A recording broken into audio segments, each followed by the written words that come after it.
Bonsoir à toutes et à tous, bienvenue dans Ossimètre, la seule émission 100% football de Nouvelle-Aquitaine. Tout savoir sur l'actualité du ballon. Tout de suite, 20 minutes avec nos deux invités. Ce soir, Futo, qui était il y a 15 jours, agent de joueur, connu et reconnu. Bonsoir Christophe, merci d'être avec nous. Je vous ai fait rougir ou pas? Non, même pas. Toujours avec plaisir. À vos côtés, nous sommes ravis également d'accueillir Gaëtan Huard, l'ancien gardien de but de l'Olympique de Marseille et des Girondins de Bordeaux. Merci Gaëtan, bonsoir et merci d'être avec nous. Bonsoir et Racing Club de Lens. Et Racing Club de Lens, pardon. Alors là, toutes mes excuses. Oui, là on peut en plus. Oh, parce qu'on va en parler justement des Girondins. Toutes mes excuses pour avoir oublié les Lensois. Pardonnez-moi. Les thèmes de cette édition de ce mardi. Les Girondins, donc battus très logiquement à Lens, sont-ils à leur place? 13e, oui ou non?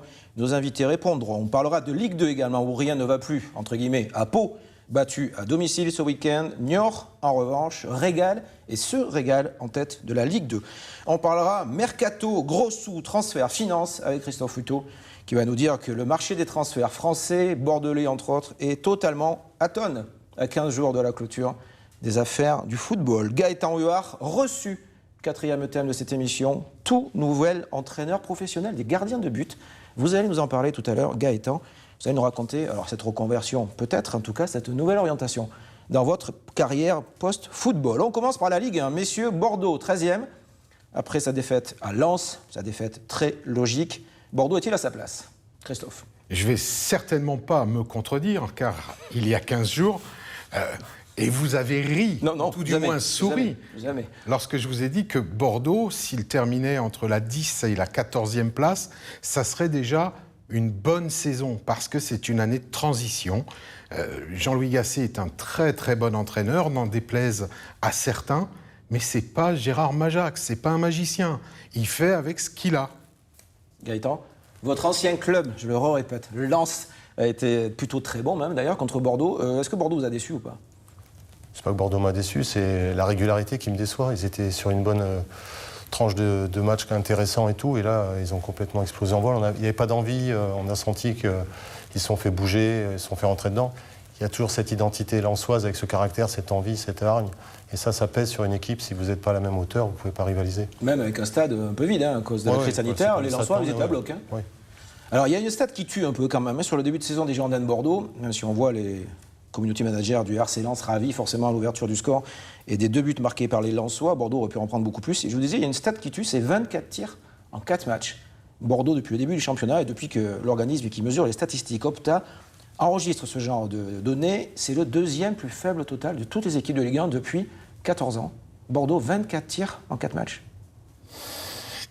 Qu'est-ce qu'on peut en tirer de... Alors, statistiques, ça ne fait pas tout, mais qu'est-ce qu'on peut en tirer comme conclusion? Les statistiques ne font pas tout, mais elles sont quand même malgré tout révélatrices. Il y a un problème offensif, notamment à Bordeaux, mais je pense que c'est au-delà du problème offensif, c'est un problème d'équilibre, c'est un problème global. Maintenant, une nouvelle fois, pardon, mais je suis tout sauf surpris. Si Bordeaux avait un effectif capable de rivaliser avec les 6-7 meilleures équipes du championnat, ça se saurait. Regardez, Montpellier qui l'a emporté hier encore 4-1. Alors vous allez me dire... Excellent, Gaëtan Laborde, votre joueur. Le Landais et le Montois, qu'on salue Gaëtan. C'est vrai qu'il est formé au journal, il a été très bon, pardonnez-moi. Donc, il y a un moment donné, ça manque... et je pense que Gaëtan va l'aborder, mais ça manque notamment de leader technique dans cette équipe bordelaise. Mais ça manque aussi de leader athlétique. Vous le voyez au milieu de terrain, vous n'avez pas de joueurs capables d'aller à l'impact, de récupérer des ballons, de venir casser les lignes. Donc finalement, il manque beaucoup de choses à Bordeaux. Partagez son analyse, Gaëtan Huard? Oui, qui est pas injuste, ou bien au contraire. Je pense que si l'équipe de Bordeaux n'est pas dans les phases de tir, les joueurs ne sont pas dans des situations favorables pour tirer, c'est qu'on est beaucoup sur la profondeur. Et justement, on n'a pas de leader technique qui peut garder le ballon et orienter le jeu et mettre le joueur avec un appui et mettre un joueur en position idéale pour pouvoir frapper à partir des 20-25 mètres. Et après, peut se déclencher une situation derrière qui peut être intéressante. Or ça, on ne le voit pas beaucoup sur le jeu bordelais actuellement. Alors, les 2 prochains matchs à domicile pour les gens, toujours pas simple d'enchaîner 2 matchs à la maison. Nice, Dijon, très très important celui de Nice là. Même si on est en début de saison, il y a quand même une dynamique à enclencher là. Il est important pour Nice aussi, qui n'est pas forcément mieux que les Bordelais actuellement, donc qui était bien parti au départ. Et puis, Non, je crois que c'est des matchs importants. En plus, Nice est ambitieux. Donc c'est un match intéressant. Il va falloir de suite à domicile que Bordeaux montre un autre visage que celui qu'il a montré contre Lyon. Il a beaucoup subi et là, il doit montrer offensivement aussi autre chose. Il faut être solide, il y a la solidité. Mais après, il faut savoir aussi se créer des situations et de la dangerosité au moins chez l'adversaire. 3 points indispensables contre Nice, Christophe? Oui, capitaux. Maintenant, Bordeaux comptabilise déjà 5 points. Le bilan est pas non plus entièrement négatif. Mais il faut le marteler, il faut le dire, quitte à se faire tailler, quitte à se faire chambrer, mais Bordeaux... Ça vous fait pas peur, hein? Non, c'est une question d'habitude, j'ai les épaules larges. Mais Bordeaux est à sa place. Et cette année, Jean-Louis Gasset, associé à Ghislain Printemps, à mon sens, n'auront pas d'autre moyen que de jouer le yo-yo. Malgré tout, je pense qu'il n'y a pas à s'en faire non plus. Bordeaux ne va pas jouer le maintien. Bordeaux a quand même un effectif supérieur à bien des équipes qui ont mal démarré le championnat. Mais ne rêvons pas, soyons pragmatiques. Bordeaux jouera un coup la 10e, un coup la 8e, mais plus vraisemblablement la 12e, 14e. Et ça ne sera pas une mauvaise saison. Et je pense que le dire, le marteler, c'est aussi enlever de la pression à ce groupe, c'est enlever aussi peut-être des commentaires injustes à l'encontre de Jean-Louis Gasset et de Ghislain Printemps qui sont arrivés au tout dernier moment. Ne l'oubliez pas non plus. Sans recrue aussi. Et sans recrue. On va en parler justement après. Vous disiez peut-être... Pas peut-être, d'ailleurs, vous disiez qu'il manque de moyens. On verra si Bordeaux, on ne sait jamais, dans les dernières semaines, les derniers jours du mercato, va avoir quelques joueurs moins convaincus. Bordeaux-Nice, c'est dimanche à 13h. Images et réactions dans nos différentes éditions en fin d'après-midi. Ce dimanche, la Ligue 2, messieurs, Pau, battu par Guingamp à domicile. C'est compliqué pour Didier Tolo, votre ancien partenaire, Gaëtan Huard, ancien coéquipier à Bordeaux. C'était prévisible. En revanche, Pau a perdu un match contre un concurrent direct, peut-être pour le maintien. Non, c'est surtout... Ils sont sur la montée aussi, hein. Donc quand vous montez, la deuxième division, il faut savoir qu'aujourd'hui elle est compliquée pour des raisons simples, c'est que c'est l'antichambre de la L1, c'était la L1 il y a quelques années pour la plupart des clubs. Pau n'a jamais évolué en première division, à moins que je me trompe, mais je ne crois pas. Même en Ligue 2 déjà, c'est une première déjà. C'est une première, ça fait une grosse marche, la marche est très grosse. Et là, il faut bonifier dès le départ, et là malheureusement quand tu prends un mauvais départ, tu as souvent le drapeau rouge qui est devant toi constamment et tu cours après. Et il faut vraiment vite se remettre dans le droit chemin, c'est-à-dire essayer de grappiller des points avant que les équipes les plus solides se mettent en route et une régularité. Pour rebondir sur ce que dit Gaëtan, Didier Tolo, l'entraîneur de Pau, déplore ou regrette, parce que c'est pas méchant, le manque d'efficacité dans les surfaces. Et justement, ce que disait Gaëtan, s'adapter à ce niveau-là qui est plus exigeant que le niveau inférieur. Là aussi, c'est le discours que je tenais il y a 15 jours. Dans cet effectif, vous avez combien de joueurs ayant connu le niveau professionnel? Très très peu. Ils doivent être 3 ou 4. C'est tendre, c'est très tendre, et c'est la raison pour laquelle je vous disais, et je réitère mes propos, à savoir que malheureusement, parce que je suis l'agent de Didier Tolo, donc s'il n'arrivait pas à maintenir ce club, j'en serais le premier déçu pour lui, mais ça va être très très compliqué. Alors Pau, qui jouera... où est-ce qu'ils joueront les Palois? À Amiens ce week-end, ce sera compliqué. Là encore, Amiens qui descend de Ligue 1. Niort recevra le Paris FC, choc en tête de la Ligue 2, parce que Niort, premier face au Paris FC, troisième. On suivra ça, bien évidemment. Le troisième thème de cette émission, on va parler mercato. Est-ce qu'on va en parler d'ailleurs? Parce qu'il ne se passe rien globalement en France, dans les clubs français. Gaëtan Huard, c'est un marché qui est incroyablement plat à 15 jours à peu près de la clôture. C'est un petit peu plus de 15 jours, oui. Un petit peu plus de 15 jours. Ça bouge chez les gros à l'étranger, mais chez nous, on a, à part Paris, et Lyon et Monaco peut-être, on n'a pas énormément. Encore qu'à Monaco, ça bouge un petit peu. Marseille aussi, je crois qu'ils sont en train de recruter un jeune attaquant brésilien. Ouais. Ça va difficilement bouger pour les autres. Je pense que le Covid et tout ça a amené beaucoup de pertes financières pour les clubs, et il faut essayer de rééquilibrer et surtout faire attention à ce domaine-là pour que le club ne soit pas en difficulté ensuite. Ça, c'est un de vos joueurs, hein, Rudy Auréa. On voit ça, Christophe, à l'antenne. Très gros potentiel. Jeune joueur. Potentiel, oui, 18 ans. D'Aqua.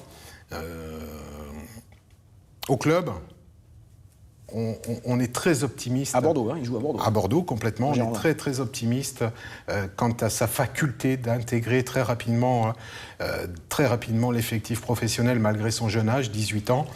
C'est un profil Rabiot. Avec une aisance technique et une maturité déjà dans son jeu rare. Donc il faut le laisser travailler tranquillement. et il va franchir les paliers, step by step. C'est le discours que je lui tiens. Mais en tout cas, je ne serais pas étonné que d'ici quelques mois, on ne va pas parler en semaine, mais quelques mois, je ne serais pas étonné que ce garçon rejoigne l'effectif de Jean-Louis Gasset. En Ligue 1, un jeune joueur des Girondins de Bordeaux, Dacois, Landais, pas très loin du coin, Landais comme un certain Gaëtan Laborde qui était de Mont-de-Marsan. Est-ce qu'il peut y avoir une accélération du marché dans les derniers jours ? Est-ce que les clubs peuvent se dire on est vraiment dans l'urgence, il faut qu'on prenne des joueurs, quoi. Vraiment. Ouais. Par exemple à Bordeaux, on sait qu'ils n'ont pas d'argent, mais ils vont essayer de faire peut-être des prêts, je ne sais pas. Vous pensez que c'est possible, Gaëtan ? Oui, c'est possible, parce que les clubs par rapport au classement, ils prennent aussi la situation actuelle de chacun, avec jusqu'à la fin du mercato. Donc par rapport au classement, par rapport à ce qui se passe, il y a peut-être des bonnes affaires à faire. Puis il y a des clubs qui veulent se décharger aussi de certains joueurs parce que en masse salariale c'est beaucoup trop, et qui vont être peut-être obligés de les brader ou qui lâcheront plus facilement ou prêter. Donc oui, ça va bouger au dernier moment. Dernier moment, Christophe, vous y croyez ou pas ? Oui, pour l'instant, vous ne faites pas d'affaires, vous. Désolé d'être un peu trivial, hein, mais bon. J'en ai fait. Désolé, excusez-moi. Hein. On n'a pas besoin d'en faire beaucoup. Ils ont toujours besoin d'en faire, les agents de joueurs, toujours. Et puis d'ici 15 jours, il peut se passer beaucoup de choses, notamment pour un garçon dont vous citiez le nom tout à l'heure. Maintenant, il va se passer des choses, pour les raisons que Gaëtan vient de nous expliquer, mais aussi parce que les Anglais vont investir. Et on le sait. C'est eux qui déclenchent le marché. C'est eux qui déclenchent le marché. Ça va venir. Mais bon, les Anglais, ils ont l'habitude de travailler dans la dernière semaine, les 10 derniers jours. Et une fois qu'ils auront acheté des joueurs français, les clubs français seront en capacité de réinvestir sur des joueurs. Mais il n'y aura rien, il faut rester là aussi très sérieux, il n'y aura rien de fantasmagorique cette saison en France. Je ne crois pas. Vous parlez des Anglais, on va quand même dire un mot de Jules Koundé, qui en ce début de semaine fait l'actualité outre-Manche. On l'annonce très proche de Manchester City, entraîné par Guardiola quand même, c'est pas rien. Il était un temps sur les tablettes du Real Madrid, mais peut-être plus pour l'après Ramos. Jules Koundé à Manchester City, ça serait pas incroyable, hein, vu le niveau du joueur, mais ça serait quand même une sacrée accélération de carrière pour ce jeune homme. Quand tu as le Real Madrid et Manchester City qui sont intéressés par toi, je crois que tu as pratiquement les deux des 5 plus grands clubs au monde. Donc, et avec de sacrés entraîneurs. Avec de sacrés entraîneurs, et ça démontre la qualité du joueur. Et puis la mentalité, parce qu'il ne se base pas que sur le technique, le terrain et tout ça, il se base aussi beaucoup sur la mentalité du joueur, l'esprit, ce qu'on parlait avant tout à l'heure, la gagne, l'esprit de la gagne. Et ça, c'est important dans beaucoup de championnats. Alors les Girondins empocheraient si le transfert se concrétise une indemnité, hein, en vertu des indemnités de formation et tout ça, mais 20% de la plus-value. Ce serait pas mal, une petite dizaine de millions, hein, ça serait pas mal, je crois, dans ces eaux-là. Oui. Jules Koundé à Man City. Ça serait extraordinaire pour lui, pour ce garçon. Bien sûr. Ses proches qui habitent toujours à la Brède, ici pas très loin de Bordeaux. Pour le club de la Brède où il a débuté aussi. Oui, mais pour le joueur en lui-même, ça serait un sacré palier supplémentaire. Complètement, et Gaëtan vient de le signaler, c'est un garçon qui, au-delà de l'aspect purement footballistique, il a une tête bien faite. C'est un garçon intelligent, mature depuis très longtemps. Et ce sont des notions qui sont oubliées par beaucoup de jeunes joueurs. Beaucoup de jeunes joueurs et leur entourage croient qu'il suffit d'être bon avec le ballon ou d'être bon athlétiquement pour réussir. Non, je parle sous le contrôle de Gaëtan. C'est aussi parce que vous avez une tête bien faite. Moi, je l'ai fait plusieurs fois en ITV sortie terrain. Même quand les Girondins n'allaient pas, il venait toujours, pas forcément avec le sourire, mais il venait. Et il s'exprimait très très bien, il parlait très très bien et proprement. Et très bien structuré. Très bien, tout à fait. Ça, c'est important aussi. Il peut aller jusqu'à l'équipe de France, vous pensez ? Bien sûr, bien sûr. Bien sûr, il a les qualités pour, et s'il va dans ces clubs-là, c'est encore pour franchir un autre palier qui est le palier international, c'est-à-dire l'équipe de France A. Christophe aussi ? Ouais. Vous êtes d'accord avec Gaëtan ? Vous le voyez en équipe de France à court terme ou moyen terme, Jules Koundé ? Il sera appelé quoi qu'il en soit. Aujourd'hui, oui. Vous m'auriez posé la question il y a 6 mois, je vous aurais répondu en toute honnêteté non. Parce qu'il a fait grosse saison à Séville quand même. Ce garçon progresse, c'est hallucinant. Ouais. À Séville, il a joué dans l'axe, il joue aussi latéral droit, il est en plus très complet. Déjà, il était quand même sur les tablettes du Real, certains Zinedine Zidane qui connaît un peu le foot. Guardiola aussi connaît un peu le foot. Comment vous pensez qu'il le vit tout ça, Jules Koundé ? Vous disiez que vous l'aviez interviewé plusieurs fois sur le terrain, très calmement ? Très posé, très calme, très structuré dans sa tête. Il n'y a pas d'écart de verbal ou quoi que ce soit dans les paroles, dans les mots, dans la réflexion du match, dans son autocritique du match et tout, ou l'autocritique du club. Il protège toujours le club, il préfère se mettre lui en avant négativement que de mettre le groupe en avant. Et ça, c'est aussi une reconnaissance de qualité intellectuelle. Et ce genre de joueur qui plaît à des coachs ? De ballon, on va dire, hein, de foot, comme Zidane, comme Guardiola, il sait tout faire. Mais à tous les coachs. À tous les coachs. Le coach, il préfère avoir un garçon qui est structuré qu'un garçon qui met un peu le bazar dans le groupe et qui dit des choses qui vont porter le côté négatif sur l'état d'esprit de l'équipe. C'est un complément, on ne pouvait pas être uniquement bon sur le terrain.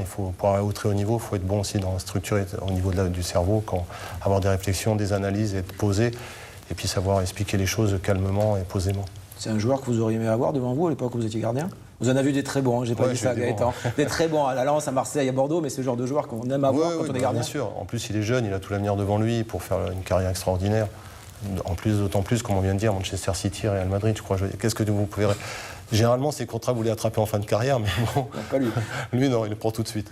Bon, on le souhaite pour Jules Koundé. Il fera peut-être les deux un jour. Peut-être, mais qu'il signe à Manchester City, en tout cas pour sa progression de carrière. On va rester avec vous, Gaëtan. Christophe Hutto va également parler de vous, vous connaissez bien depuis longtemps. Messieurs, depuis l'époque bordelaise notamment. Gaëtan Huard, on a appris tout récemment diplômé entraîneur professionnel des gardiens. Expliquez-nous, Gaëtan. J'ai passé mon CEGB après avoir passé mes différents diplômes précédents que j'avais fait après mon arrêt de carrière. Et puis le CEGB n'existait pas, le certificat d'entraîneur de gardien de but n'existait pas à mon époque.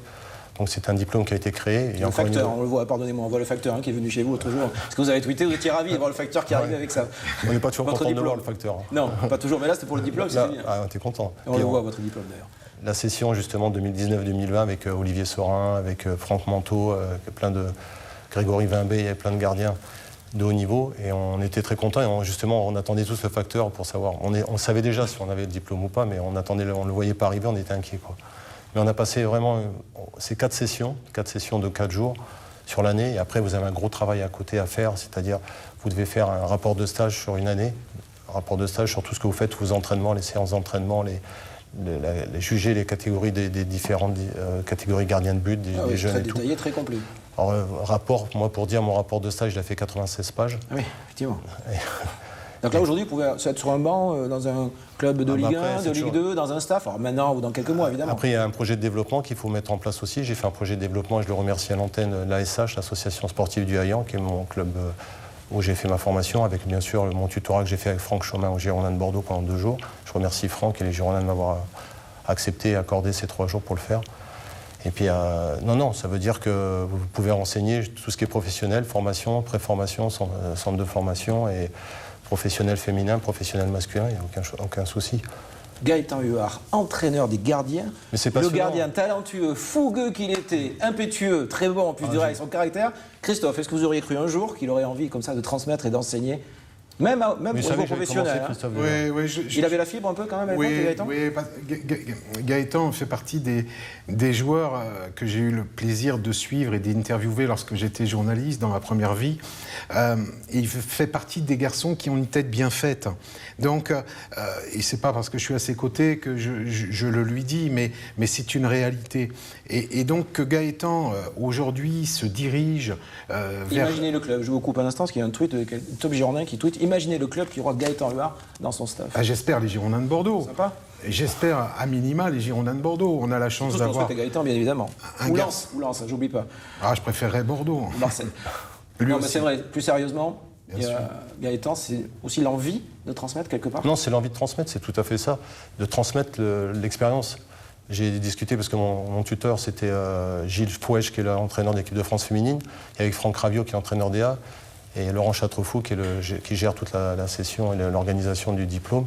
Et j'ai discuté avec Franck Raviot plusieurs fois. Franck, il m'a dit, mais c'est un bonheur immense de savoir que tu veux faire ça, parce que tu vas transmettre tout ce que tu sais, tout mon savoir. Et c'est ce que je veux apprendre, et ce que je veux mettre en place dans le club qui m'accueillera, autant sur la préformation que la formation, parce qu'il y a beaucoup de travail à faire. Il y a des gens qui sont déjà en place avec beaucoup de compétences. Il y a plein de choses à faire que j'ai découvert, que j'ai appris, que j'ai travaillé pendant plusieurs mois. Et je suis prêt à donner et à faire. Et on sent que vous avez envie, il vous tarde. Ah ouais, j'ai envie. Honnêtement, oui. Honnêtement, oui, je suis sincère là-dessus, je le cache pas. Christophe ? Mais il va y arriver, c'est une certitude, pour la raison que je viens d'évoquer. Et puis le mérite. Et puis bon, je crois que l'amour pour les Girondins de Bordeaux qu'il a n'est plus à démontrer. Donc désormais, le club étant revenu, j'ai envie de dire, sur une ligne beaucoup plus compatible que celle dans laquelle il était parti ces derniers mois, pour ne pas dire ces dernières années, je ne doute pas que le club bordelais voudra faire profiter ces jeunes de l'expérience de Gaëtan. Et Gaëtan apportera à tous ces jeunes, c'est une certitude. N'oublions pas quand même qu'on a un des meilleurs gardiens de la fin des années 80 à 90. Et le message est passé. Oui. Merci beaucoup Christophe Hutto d'être venu sur ce plateau encore une fois. Merci Gaëtan, merci Christophe, vous pouvez vous remercier. Merci d'être venu avec je vais travailler ce soir dans Ossimètre. Merci beaucoup Gaëtan Huard et bon vent pour la suite. À mardi prochain, 19h30, même endroit, même heure. Belle soirée à vous. Ciao.